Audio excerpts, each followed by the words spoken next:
மழைக்காலங்களில் சாலைகள் அதிகமாக தண்ணி தேங்கிறதுனால வாகனங்கள் பழுதாகிறதுக்கு அதிகமாக வாய்ப்பு இருக்கிறது. ஸோ இந்த மழை காலத்தில் வாகனங்களை வந்து ப்ராப்பராக மெயின்டைன் பண்ணுறதுக்கு நம்ம என்னென்னலாம் பண்ணணும், என்னென்னலாம் பண்ணக்கூடாது அப்படின்னு சொல்லி வாங்க நம்ம மெக்கானிக் அண்ணங்கிட்ட கேட்போம்.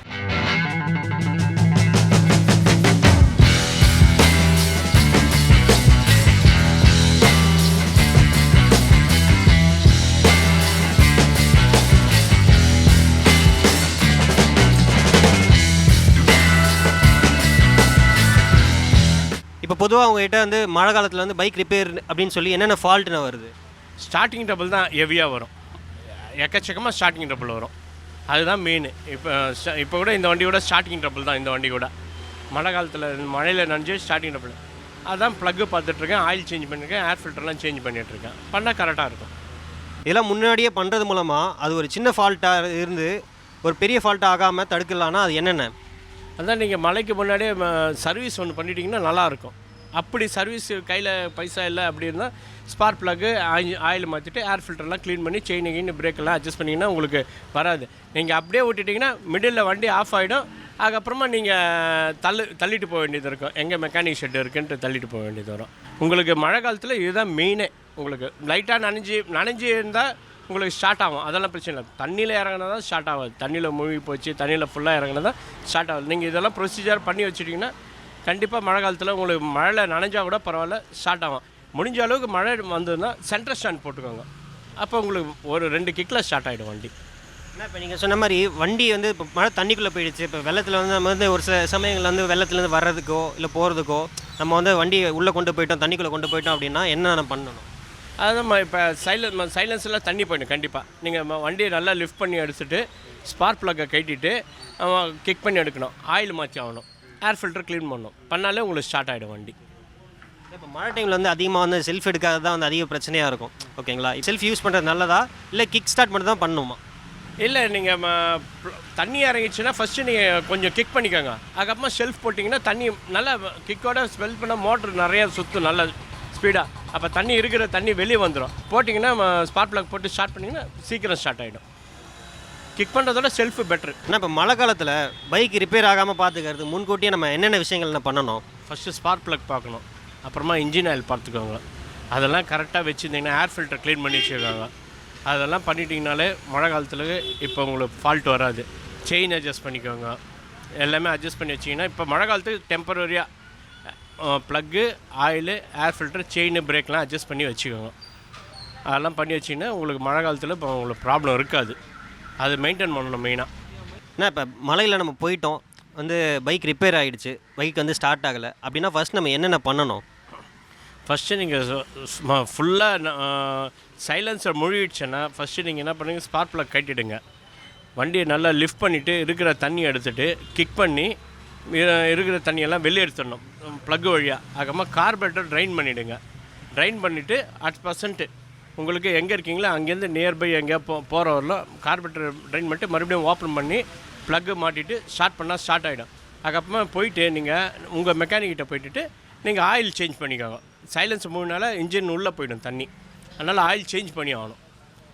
நியர்பை பண்ணாலும் சரி, நீங்கள் உங்கள் மெக்கானிக்கிட்ட போய் பண்ணிங்கனாலும் சரி, அது பண்ணிக்கிட்டிங்கன்னா ஆயிலும் சேஞ்ச் பண்ணணும். அப்போ தான் இன்ஜின் நல்லாயிருக்கும். இல்லைன்னா பேரிங் நாய்ஸ்லாம் வந்துடும். இப்போ வந்து நீங்கள் சைலன்சருக்குள்ளே தண்ணி ஏறிடுச்சுன்னா சொல்கிறீங்க, இப்போ வந்து ஏர் ஃபில்ட்ரு இல்லை வந்து இன்ஜின்குள்ளேயே தண்ணி போயிடுச்சுன்னா என்னென்ன பண்ணுறது? இன்ஜின்குள்ளேயே தண்ணி போயிடுச்சுன்னா கீழே பாட்டத்தில் ஆயில் ட்ரைன் பண்ணிடணும். ஆயிலோட வாட்ரு வந்துடும். அதுக்கப்புறமா மறுபடியும் நீங்கள் ஸ்பார்க் ப்ளக் கட்டிட்டு ஏர் ஃபில்ட்ரு கைட்டு க்ளீன் பண்ணணும். இல்லைனா ஏர் ஃபில்டர்லேயும் தண்ணி இறங்கிடும், அது ஏர் ஃபில்ட்ரு போயிடும். நீங்கள் என்ன பண்ணணும், ட்ரைன் பண்ணிட்டு ஆயில் ட்ரைன் பண்ணிட்டிங்கன்னா தண்ணி எல்லாமே வந்துடும். ப்ளக்கை கட்டிட்டு கிக் பண்ணி ஃபுல்லாக தண்ணி வெளியே எடுத்துடணும். அப்போ என்ன பண்ணுறீங்க, ஏர் ஃபில்டர் க்ளீன் பண்ணணும், கார்பரேட்டர் ட்ரைன் பண்ணிடணும். பண்ணிட்டீங்கன்னா ஆட்டோமேட்டிக்காக உங்களுக்கு நீங்கள் ஃபஸ்ட்டு ட்ரைன் பல்ப் போட்டு ஆயில் ஊற்றணும். அதுக்கப்புறமா ஏர் ஃபில்ட்ரு மாட்டிட்டு ஸ்பார்க் ப்ளக் மட்டும் பெட்ரோல் ஆன் பண்ணிட்டு ஸ்டார்ட் பண்ணுங்கள், ஸ்டார்ட் ஆகிடும். ஒரு 4-5 அடி வாங்க, ஆனால் ஸ்டார்ட் ஆகிடும். இப்போ இன்ஜின்குள்ளே தண்ணி போயிடுச்சுன்னா இன்ஜின் எதுவும் டேமேஜ்லாம் ஆகலண்ணே? என்ன மாதிரியான டேமேஜ்லாம் ஆகும்?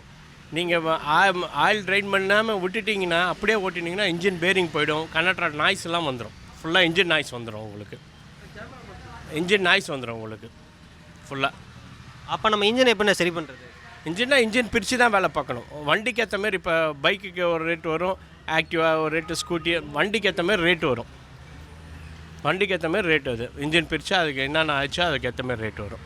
இப்போ ரோடுகளில் வந்து நம்ம நிறைய எலக்ட்ரிக் பைக்லாம் பார்க்க முடியுதுண்ணே. இப்போ எலக்ட்ரிக் பைக்கு இப்போ இந்த மழை டைமில் என்னென்ன பிரச்சனை வரும் எலக்ட்ரிக் பைக்கில்? முடிஞ்ச அளவுக்கு எலக்ட்ரிக் பைக்கு தண்ணி வீலில் முழுவாமல் பார்க்கணும். ஏன்னா அது கீழே வீலில் தான் அவங்க மெயின் ஏதோ சிஸ்டமே கொடுத்துருக்காங்க. அது நீங்கள் முழுகாமல் பார்த்துக்கிட்டேன்னா எந்த ஒரு பிரச்சனை வராது எலக்ட்ரிக்கல் பைக்கு. ஆனால் இப்போ எலக்ட்ரிக் பைக்கு தண்ணிக்குள்ளே போயிடுச்சு அப்படின்னா அதுக்கு என்னென்ன விஷயங்கள் நான் பண்ணணும்? என்னை பொறுத்தவரையில் நல்லா ட்ரை ஆகிறவரையும் நீங்கள் யூஸ் பண்ணாதீங்க கொஞ்சம். இதுதான் வந்து எலக்ட்ரிக்கல் பைக்கோட இது. ஏன்னா உள்ளே போகாது தண்ணி, அதுக்கு மாதிரி தான் பண்ணியிருக்காங்க. ஆனாலும் சப்போஸ் நீங்கள் ஆஃப் ஆகிடுச்சு மோட்ரு இதாக ரன் ஆகலைன்னா கொஞ்சம் விட்டுருங்க, காய விட்டு யூஸ் பண்ணிங்கன்னா நல்லாயிருக்கும். இல்லைன்னா உங்களுக்கு மோட்ரு ப்ராப்ளம் ஆகிடும், ஷார்ட் ஆகிடும். அதுதான். இப்போ நம்ம ரோடுகளை ஓட்டிகிட்டு போகிறோம், தூரத்துலேருந்து பார்க்கும்போது கம்மியான தண்ணி தான் இருக்க மாதிரி தெரியுது. ஆனால் கொஞ்சம் தூரத்தில் போகும்போது தண்ணி வந்து அதிகமாக இருக்குது அப்படின்ற போது நம்ம எலக்ட்ரிக் பைக்கில் வந்து அப்படி சொல்கிறது அங்கேயே நிறுத்திடணுமா இல்லை என்ன பண்ணணும்? நீங்கள் கிராஸ் பண்ணி தான் ஆகணும், வேறு வழி கிடையாது. அது இப்போ ஆப்போசிட்டில் போனோன்னா கிராஸ் பண்ணி தான் ஆகணும். உங்களுக்கு தெரியாதுன்றீங்க, போயிட்டீங்கன்னா சப்போஸ் போயிடுச்சுன்னா உங்களுக்கு வண்டி நார்மலாக போயிட்டே இருக்குன்னா அப்படியே கண்டினியூ பண்ணிவிடு. நின்றுச்சுன்னா கொஞ்சம் நேரம் நல்லா ஒரு 10 to 15 minutes ஆற விட்டுட்டு மறுபடியும் ஸ்டார்ட் பண்ணுங்கள். கரெக்டாக இருக்கும், மோட்டரில் உங்களுக்கு எந்த ஒரு ப்ராப்ளம் இருக்காது. இப்போ வந்து ஒரு ஜென்ரல் ப்ரிகாஷன்ஸ் மாதிரி எலக்ட்ரிக் பைக் வச்சுருக்கவங்கலாம் இந்த மழை டைமில் வந்து எப்படி சேஃபாக அந்த பைக்கை வச்சுக்கிறது, எப்படி சேஃபாக அந்த மழை டைமில் அந்த பைக்கை யூஸ் பண்ணுறது அப்படின்ற மாதிரி ஒரு சின்ன இன்ஸ்ட்ரக்ஷன்ஸ் மாதிரி சொல்கிறேங்க. நான் எலக்ட்ரிக்கில் மெயினாக சார்ஜ் கரெக்டாக போட்டுக்கோங்க. அதுதான் மெயின் சார்ஜ் போட்டுக்கோங்க. சார்ஜ் தான் முக்கியம். நம்ம இப்போ நார்மலாக ஒரு இடத்துக்கு நம்ம ரீச் பண்ணோன்னா இந்த அளவுக்கு போவோம்னு நம்மளுக்கு தெரியும். எலக்ட்ரிக் பைக்குன்னா உங்களுக்கு சப்போஸ் மழை டைமில் ரோடு டைவர்ஷன் ஆச்சுன்னா உங்களுக்கு ப்ராப்ளம். ஃபுல் சார்ஜ் இருந்தால் எந்த ப்ராப்ளம் இருக்காது எலக்ட்ரிக் பைக் மொத்தம். ஆனால் இப்போ நான் வண்டியை ஸ்டார்ட் பண்ணி வெளியே கொண்டு போகிறேன், நான் வெளியே ஓட்ட போகிறேன், அதுக்கு முன்னாடி நான் என்னென்ன விஷயங்கள்லாம் வந்து செக் பண்ணிக்கணுண்ணே? மெயினாக பேட்ரி கரெக்டாக இருக்கான்னு பார்த்துக்கோங்க. பேட்ரி இருந்தால் ஷெல்ஃபெல்லாம் பக்காவாக இருக்கும் உங்களுக்கு. அதான் சொன்ன மாதிரி spark plug, oil, air filter, chain, brake எல்லாம் மெயினாக வச்சுக்கோங்க மழை காலத்தில் கரெக்டாக. அப்போ தான் உங்களுக்கு பிரேக் இருந்தால் தான் திடீர்னு பள்ளம் வரும், மேடு வரும், பிரேக் அடிக்கிறது கரெக்டாக இருக்கும். பிரேக்கு சடனாக அடிக்காமல் பொறுமையாக அடிங்க. மழை காலத்தை பொறுத்தவரை கொஞ்சம் பொறுமையாக போங்க வண்டியில், ஸ்பீடாக போகாதீங்க. இப்போ மழை காலத்தில் பேட்டரியோட முக்கியத்துவம் எவ்வளோண்ணே? பேட்ரி தான் முக்கியத்துவமே உங்களுக்கு. பேட்ரி உங்களுக்கு நல்லா இருந்தால் தான் ஷெல்ஃபு, இண்டிகேட்ரு, ஹார்னு எல்லாமே ஒர்க் ஆகும். இல்லைன்னா ஒர்க் ஆகாது எதுவுமே உங்களுக்கு.